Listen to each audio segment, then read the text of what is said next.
Hoy vamos a explorar una de las joyas, yo diría, indiscutibles del patrimonio español.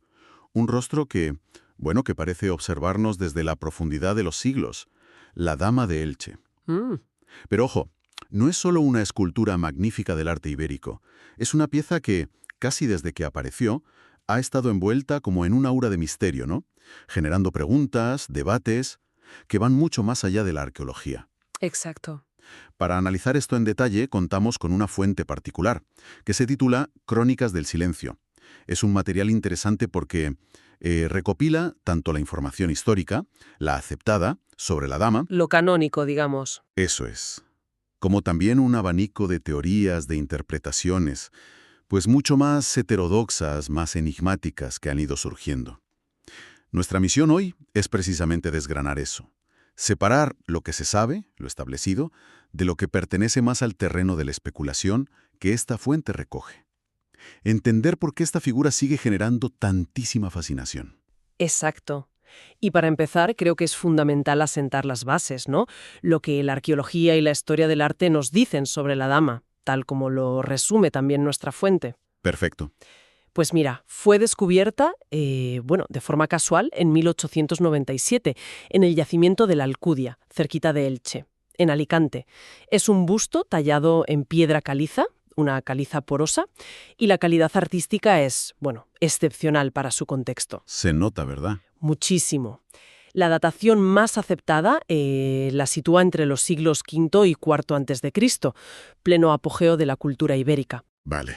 Representa a una mujer probablemente de alto rango, va ricamente ataviada. Lo más llamativo, yo creo que todos lo tenemos en mente, es su tocado complejísimo. Uf, sí.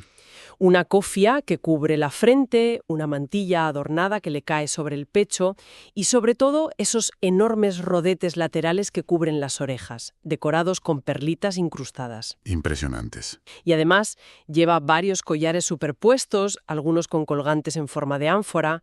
La espalda y los hombros, eso sí, están sin tallar. Y presenta una oquedad en la parte posterior, lo cual ha sido, clave para algunas interpretaciones. Y sobre esas interpretaciones, digamos, las arqueológicas estándar, ¿qué nos dice la fuente que se baraja principalmente? Porque imagino que un consenso absoluto, pues no habrá. Efectivamente, no hay una única respuesta cerrada. La fuente menciona las principales hipótesis. Una, muy extendida por esa cavidad posterior que comentaba, Ujú. es que funcionará como urna cineraria. Una urna de lujo, claro, para contener las cenizas de un personaje importante. Tiene sentido. Otra es que represente a una deidad, quizás una diosa madre o de la fertilidad, que eran muy importantes en el panteón ibérico, aunque no sabemos quién sería exactamente. Mm. Y también se ha propuesto que sea un retrato idealizado de una figura relevante, una reina, una aristócrata, una sacerdotisa, cuya riqueza y estatus pues, se reflejarían en ese atuendo tan suntuoso. Claro. Cada teoría tiene sus argumentos y sus puntos débiles, basados en comparaciones con otras piezas, el contexto del hallazgo, la iconografía ibérica. Lo que sí es unánime, eso sí, es su valor como obra cumbre del arte ibérico. Nadie lo discute. Vale. Analicemos esto. Tenemos una pieza arqueológica de primer nivel, con varias interpretaciones plausibles dentro de la lógica histórica, cultural, ibérica. Pero aquí es donde la fuente, Crónicas del Silencio, empieza a introducir elementos que, se salen un poco de ese marco, ¿verdad? Justo. Apunta a detalles que, según recoge, han alimentado la percepción de que la dama es diferente. Sí, que tiene algo más. Menciona, por ejemplo, rasgos que algunos consideran extraños, o al menos desconcertantes. El tocado, por supuesto. La fuente recoge cómo, más allá de su complejidad como adorno, a menudo se ha comparado popularmente pues con estructuras que recuerdan a discos, a elementos tecnológicos, incluso a auriculares modernos. Es una comparación muy visual, sí. Ujú. Es recurrente y la fuente lo destaca. Y luego está la expresión del rostro, sobre todo la mirada. Se describe a menudo como demasiado viva, ¿no? Intensa, casi con una profundidad psicológica que algunos encuentran inquietante para una escultura de piedra de esa antigüedad. Y la fuente insiste en que no se trata solo de la percepción subjetiva de unos pocos, sino de una reacción bastante extendida. Sí, y es interesante cómo la fuente utiliza estas percepciones, digamos, estéticas, como punto de partida para explorar otras capas de interpretación. lo que llama la extrañeza visual parece abrir la puerta a sensaciones menos tangibles. Exacto. Aquí es donde la fuente da un giro hacia lo menos convencional. Ahí nos metemos en otro terreno. Recopila testimonios de personas, visitantes de museos, gente que ha trabajado cerca de ella, que afirman experimentar sensaciones particulares en su presencia. Se habla de una especie de energía palpable, una vibración o presencia que algunos sienten físicamente. Curioso. Otros describen sensaciones más emocionales o incluso físicas, un vértigo súbito, una tristeza profunda e inesperada, oleadas de frío, o incluso una sensación descrita como de conexión directa, como si la dama interactuara a un nivel no verbal. Wow. Entonces la fuente plantea la disyuntiva. ¿Es todo producto de la sugestión, del poder evocador del arte, de la propia fama del objeto, o podría haber algo más, algo intrínseco a la pieza misma? Y es justo en este punto donde la fuente introduce una figura clave para estas teorías alternativas, una investigadora a la que identifica como la doctora Elena Rojas.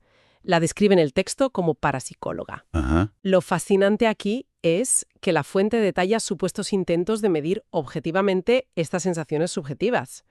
Según se relata en Crónicas del Silencio, esta doctora Rojas habría utilizado equipos de detección de campos electromagnéticos alrededor del busto. ¿Y qué habría encontrado? ¿Qué dice esa fuente? Pues el texto afirma que se detectaron anomalías significativas. Habla de fluctuaciones y picos en los campos electromagnéticos, que, según la interpretación recogida en la fuente, claro, Claro. no serían esperables en un bloque de piedra caliza inerte. Menciona mediciones que supuestamente excedían los valores ambientales normales de forma inexplicable. A partir de ahí, la fuente expone la hipótesis que atribuye a la doctora Rojas, la idea de que la piedra podría tener una especie de memoria del material, Memoria del material. o actuar como un resonador de energías sutiles. Memoria del material. Resonador. ¿La fuente explica un poco más a qué se refiere? Porque suena bastante etéreo, ¿no? Sí, bueno, la fuente intenta contextualizarlos dentro de su marco especulativo. Cuando habla de memoria del material, parece referirse a la idea, no aceptada por la ciencia convencional, por supuesto, Entendido. de que ciertos materiales, especialmente cristales o piedras con estructuras particulares, podrían como grabar o retener información energética de eventos, personas, intenciones pasadas.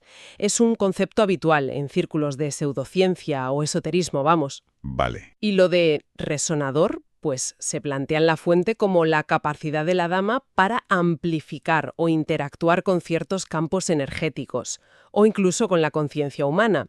Hay que subrayar, eso sí, que estas son interpretaciones presentadas en la fuente que analizamos, sin respaldo científico establecido que demuestre que la piedra caliza tenga esas propiedades. Entendido. Es la explicación que ofrece la fuente para esas supuestas mediciones anómalas. Y creo que también mencionaba algo sobre sonidos. ¿O me equivoco? Correcto, correcto. La fuente añade otro elemento llamativo a los supuestos hallazgos de la doctora Rojas. Menciona informes recogidos de personas consideradas especialmente sensibles o psíquicas, Ujú. que afirmaban percibir voces o sonidos muy débiles cerca de la dama. Lo más curioso es cómo la fuente describe estos sonidos, no como voces humanas normales, sino como algo parecido a una radiofrecuencia antigua Radiofrecuencia antigua. o un susurro tecnológico.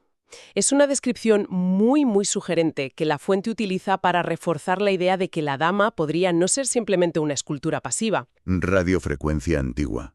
La expresión desde luego capta la atención y conecta directamente con esas especulaciones que la fuente recoge sobre el tocado, claro. Exacto. Si aceptamos por un momento la lógica interna de la fuente, ¿podría ese tocado ser algo más que un adorno elaborado? ¿Podrían esos rodetes laterales tener una función, como sugiere el texto? Esa es exactamente la línea de especulación que explora la fuente.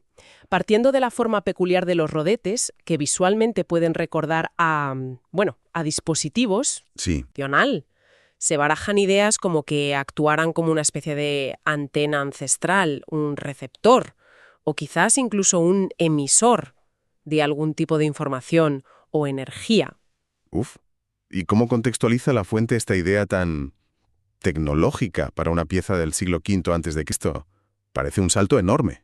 Pues mira, Si conectamos esto con el panorama general que dibuja la fuente, la relaciona con el fenómeno de los llamados UPARTs.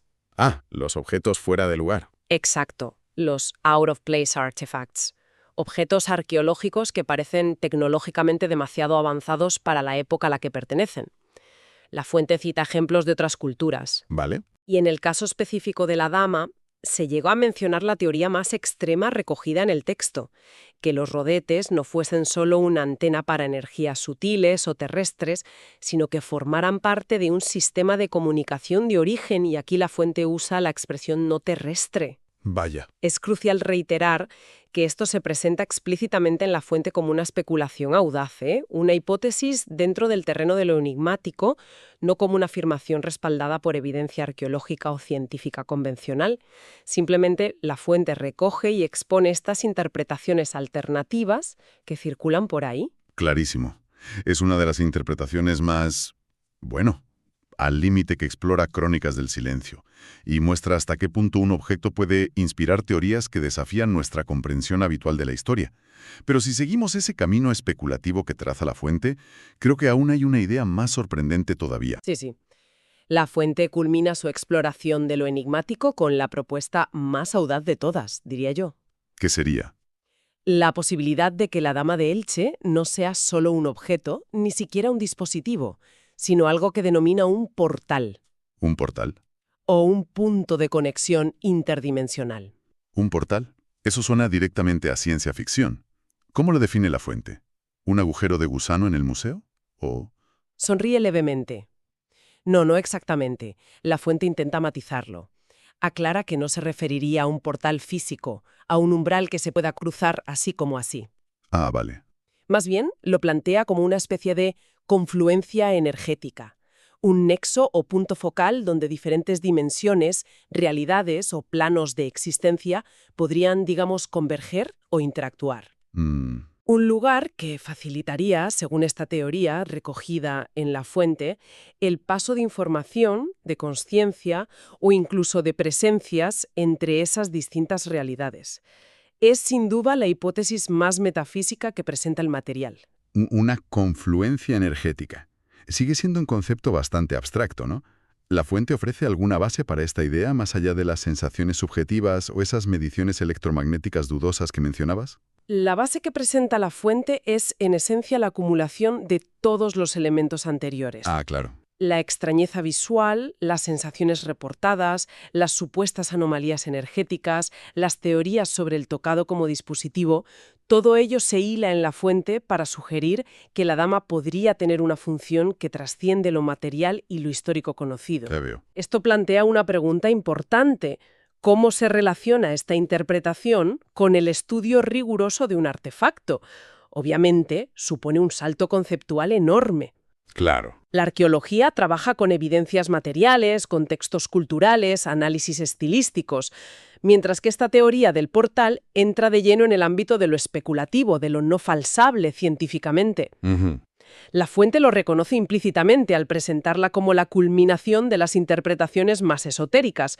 Refleja cómo ciertos objetos, por su potencia estética o su misterio inherente, pueden convertirse en lienzos sobre los que proyectar ideas que van mucho más allá de su propósito original comprobable. Y para dar una cara más humana a esa sensación de algo más, a esa conexión explicable que algunos dicen sentir, la fuente incluye un testimonio personal que resulta especialmente vívido. Sí. Es la experiencia de un visitante del museo al que identifica como el señor Ricardo Medina. Sí, es un relato que la fuente utiliza para encapsular el núcleo del misterio que quiere transmitir, yo creo. Pues cuenta este señor Medina que estaba un día contemplando la dama en su vitrina, tranquilamente. Y de repente sintió un frío muy intenso, anormal, dice él, a pesar de que la climatización de la sala funcionaba perfectamente. Qué curioso. Pero lo más impactante fue lo que percibió a continuación. Tuvo la sensación clara, aunque fuera solo un momento, de que los ojos de la escultura se movían, o que su expresión facial cambiaba sutilmente. Lo describe como si quisiera decir algo. Uf. Y culmina relatando que en este instante escuchó una palabra en su mente, nítida y directa. Una única palabra. Recuerda. Recuerda. Una palabra potente, y ambigua. Mucho. La fuente, lógicamente, se detiene a reflexionar sobre su posible significado dentro de este contexto de misterio. Recordar que un pasado olvidado, una historia oculta de nuestros orígenes, Claro, el qué. el propósito original de la dama, que quizás hemos perdido, una advertencia, una instrucción. La fuente deja la pregunta abierta, claro, pero utiliza esta anécdota como símbolo del desafío que la dama parece plantear a nuestra comprensión lineal y puramente racional del pasado y de la naturaleza de los artefactos antiguos. Ese recuerda condensa la idea de que podría haber capas de significado e información latentes en estos objetos que se nos escapan. Entonces, ¿qué significa todo esto? Ha sido un recorrido fascinante, la verdad. Hemos partido de La Dama de Elche como una obra maestra indiscutible del arte ibérico, analizada, admirada por arqueólogos, historiadores del arte, Ujú. y a través de la lente específica de la fuente Crónicas del Silencio, nos hemos adentrado en un territorio completamente diferente, el de las energías inexplicables, los posibles dispositivos ancestrales, la idea de un portal energético, y hasta mensajes mentales como ese «recuerda», un contraste muy marcado. Exactamente. Lo que hemos visto es una tensión muy interesante que la propia fuente pone de manifiesto. Esa tensión entre el objeto físico, la piedra tallada con su historia documentada, y sus interpretaciones arqueológicas razonadas, ¿Sí? y por otro lado, las múltiples capas de significado añadido, de misterio, de especulación casi ilimitada que se le han ido adhiriendo con el tiempo. Estas narrativas alternativas que recoge la fuente, independientemente de su grado de veracidad objetiva, son muy reveladoras sobre nosotros mismos, ¿sabes? ¿En qué sentido? Pues reflejan una búsqueda humana persistente de conexión con el pasado, un deseo de encontrar significados más profundos o trascendentes, especialmente ante objetos que nos resultan tan estéticamente poderosos y enigmáticos como la Dama de Elche. A veces, donde la ciencia aún no tiene todas las respuestas, pues florecen otro tipo de explicaciones. Y por lo que hemos analizado, la fuente original, Crónicas del Silencio, no pretendía dar una respuesta definitiva, no, sino más bien exponer este abanico de interpretaciones desde lo histórico hasta lo más esotérico, dejando la conclusión final abierta a la reflexión. Así parece, sí, y quizás esa sea la reflexión más productiva que podemos extraer de todo esto. Si jugamos por un momento con la premisa que explora la fuente, la idea de que la dama pudiera contener algún tipo de mensaje o memoria, ese enigmático recuerda, nos enfrentamos a una pregunta interesante que trasciende a la propia dama. Si existiera tal mensaje, ¿qué tipo de conocimiento, qué sensibilidad cultural, qué forma de percepción hemos perdido a lo largo de los siglos que nos impide ahora descifrarlo o siquiera reconocerlo? Hemos racionalizado tanto nuestra visión del mundo que hemos cerrado ciertas puertas a la comprensión.